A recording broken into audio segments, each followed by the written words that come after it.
Dubai, a picture of rapid progress and near perfection. It is the most populous city in the United Arab Emirates and a popular destination for tourists all over the world. There is much more to this splendid city than meets the eye. But first, let's start with a little bit of history. If you hopped into a time machine and went back about 30 years, you'd be surprised to find nothing but a desert. If you went further back, about 200 years, you'd find a fishing village. Not even the finest fortune teller could have imagined the Dubai we're able to experience today. So how did Dubai become such a successful cosmopolitan metropolis? The answer is oil. Lots of it. In 1966, small quantities were found and no time was wasted purchasing infrastructure for pumping and transporting it. The wealth continued to grow, and now the city has expanded into other forms of revenue generation. These include tourism, trade, and real estate. In 2018, oil production only contributed about 1% of the UAE's GDP.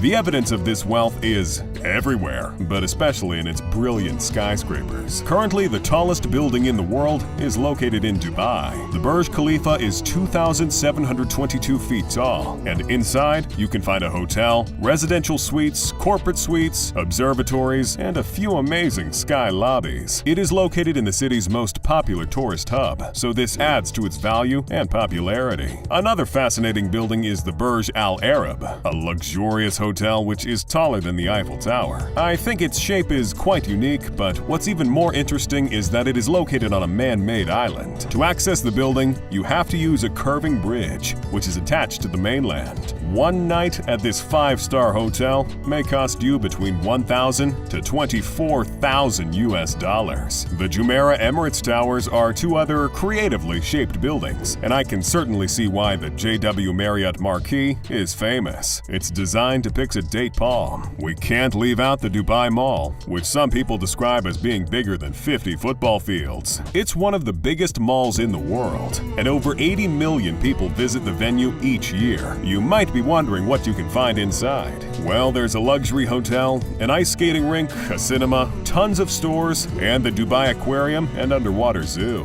I can actually have some fun while shopping with my wife. While she spends hours looking at shoes, I could be chilling with dolphins. Anyway, I think my ultimate favorite is the Atlantis Hotel at Palm Jumeirah. It strikes me as mythical and mysterious while still maintaining its uniquely Arabic style. It's even better on the inside. There's an aquarium with thousands of marine animals, a lagoon with friendly dolphins, and many restaurants, bars, boutiques, and a spa. The next time I go to Dubai, I'm staying there for sure. We can't talk about Dubai without mentioning its billion-dollar man-made islands. Most of these islands were constructed with sand from coastal waters. The Palm Jumeirah is known for being the world's largest artificial archipelago. Like the name indicates, it's shaped like a palm tree. The crescent which surrounds it acts as a breakwater structure. On this island, you can find luxury villas, hotels, and resorts. The most famous building on the island is the Atlantis Hotel, which I mentioned a little while ago. Right now, over 10,000 people live on the Palm Jumeirah. The world islands are particularly fascinating because they mimic the world map. There are 7 sets of islands, and they represent the continents of the world. The concept for its creation was revealed in 2003 by Sheikh Mohammed bin Rashid Al Maktoum, the ruler of Dubai. Initially, the idea was to construct hotels and luxury homes which would be enjoyed by the very wealthy. I'm sure you won't be too happy to hear this, but unfortunately, some of these islands are sinking. This is because the sand used to build them is slowly falling back into the sea. This hasn't stopped developers from building more artificial islands. The Palm Jebel Ali is another man-made island, shaped like a palm, but right now it's still under construction. The Deira Islands are also in their early phases. The idea was to construct another palm.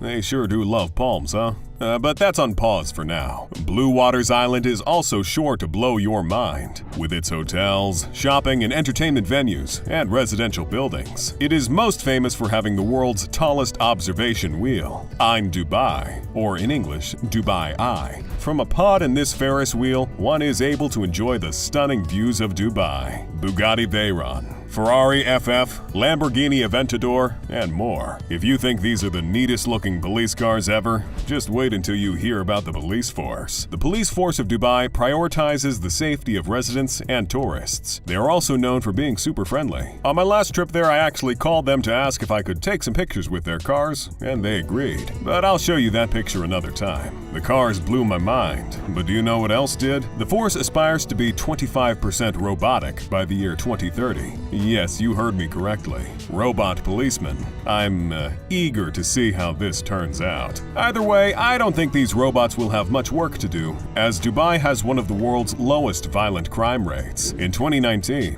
it was actually ranked as the 7th safest city in the world. Other crimes do occur, but they are not as common. While Dubai may be considered to be progressive in comparison to other countries in the region, there are still some things you and I cannot get away with. For one, it is illegal to import pork products or any material that can be considered pornographic. There is also zero tolerance for any drug-related offenses. If a person only possesses a very tiny amount of an illegal drug, they may actually face a 3-month prison term. Alcohol is only allowed at home or in licensed venues. Nevertheless, it is illegal to be under the influence of alcohol in public. The population of Dubai is just about 3.5 million. The government hopes to increase this by over 2 million by 2040 as expansion and development continue. It comes as no surprise that most people who live in Dubai were not born there. The city is heavily dependent on foreign labor. Many migrant workers were needed to work on construction projects or in-service jobs. In fact, immigrants began to move there in the 1970s. 2.5 million residents of Dubai are actually from India and from Pakistan. There are also quite a few people from Bangladesh, Iran, and the Philippines. Dubai's official religion is Islam, and this is designated in the constitution.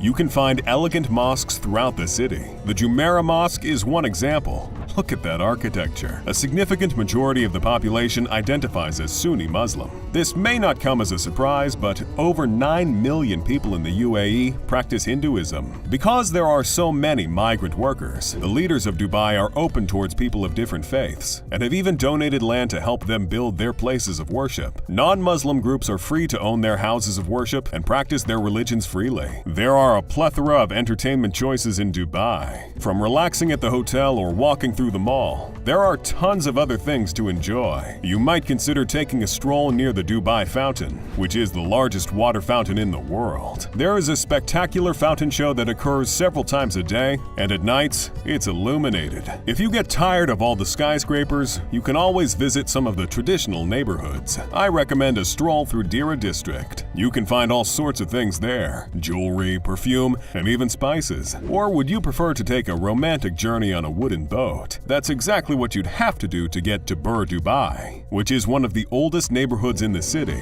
When you get there, you can visit the old house of the Al Maktoum family or purchase some traditional clothes. There are also many Indian stalls where you can buy goods, jewelry, and spices. If you don't really feel like walking around too much, you can always enjoy a show at the Dubai Opera, which opened in August 2016.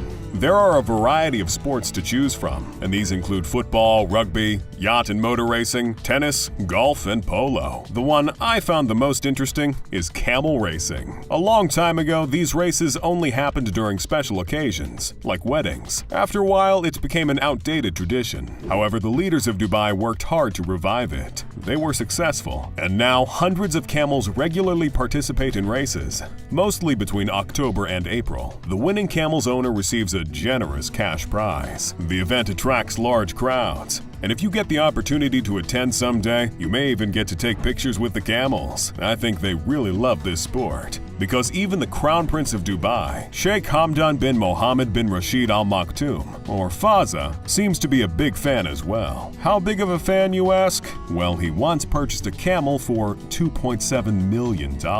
Right now, special robots have been created to replace the children who originally did this. The robots weigh less than 30 kilograms and are equipped with the latest technology, such as GPS to track the speed and location of the animal and a heart rate sensor. Dubai is a splendid city, and its leaders are far from finished. In 2021, the Prime Minister tweeted, We launched Dubai 2040 Urban Master Plan, with aims to make Dubai the world's best city to live in. Areas dedicated to economic and recreational activities will double. Our public beach areas will increase by 400% over the next 2 years, and 60% of Dubai's area will be nature reserves. It is also expected that the number of foreign investments to new sectors will increase, and that there will be greater economic activity. The leaders are prioritizing green spaces and healthy communities where people are comfortable and happy. Recreational spaces and public parks will be expanded in order to cater to the growing population.